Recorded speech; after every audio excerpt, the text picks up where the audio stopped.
दोस्तों, क्या आप जानते हो कि दिवाली में लक्ष्मी जी के साथ विष्णु जी की जगह गणेश जी को क्यों पूजा जाता है? इसके पीछे एक रोचक कहानी है।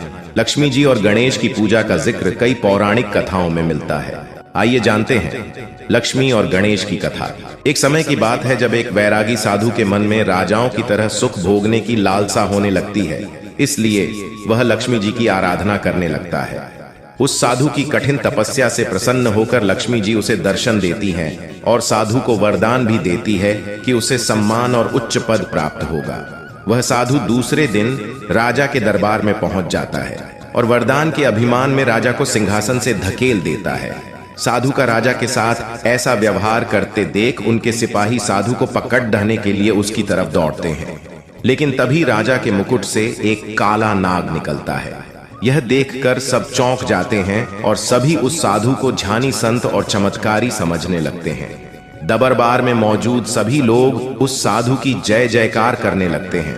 राजा भी साधु से खुश होकर उसे अपना मंत्री बन देता है। साधु के मंत्री बनने पर राजा उसे निवास के लिए एक महल देता है, जहां वह शान के साथ रहने लगता है। कुछ समय बाद एक दिन मंत्री बना साधु राजा का हाथ पकड़कर उसे दरबार से घसीटते हुए बाहर ले जाता है। यह देखकर उसके दरबारी भी पीछे पीछे भागने लगते हैं। सबके दरबार से बाहर निकलते ही भूकंप आता है, जिसमें महल खंडहर बन जाता है। सबको लगता है कि साधु ने उन सब की जान बचाई है।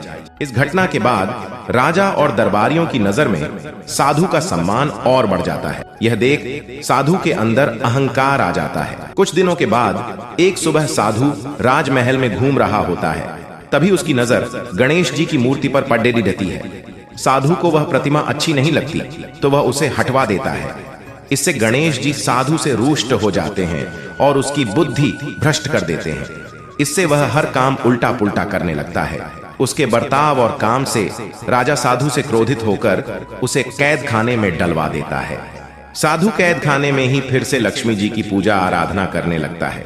कुछ समय बाद लक्ष्मी जी साधु को दर्शन देती हैं और कहती हैं कि तुमने गणेश जी को रुष्ट किया है, इसलिए तुम्हें गणेश जी की पूजा कर उन्हें प्रसन्न करना होगा। लक्ष्मी जी की बात सुनकर साधु गणेश जी की तपस्या करने लगता है। इससे गणेश जी प्रसन्न हो जाते हैं और उनका क्रोध शांत हो जाता है।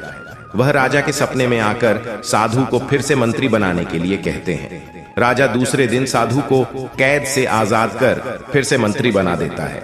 इस घटना के बाद से ही लक्ष्मी और गणेश जी एक साथ पूजे जाने लगे। लक्ष्मी जी धन की देवी है, तो गणेश जी को बुद्धि को संयम में रखने वाला माना गया है।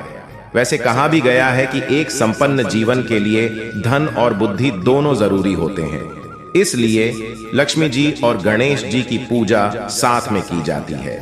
दोस्तों, इस कहानी से यह सीख मिलती है कि हमें अहंकार नहीं करना चाहिए, क्योंकि अहंकार के कारण जो हमारे पास है वो भी हमसे छिन सकता है।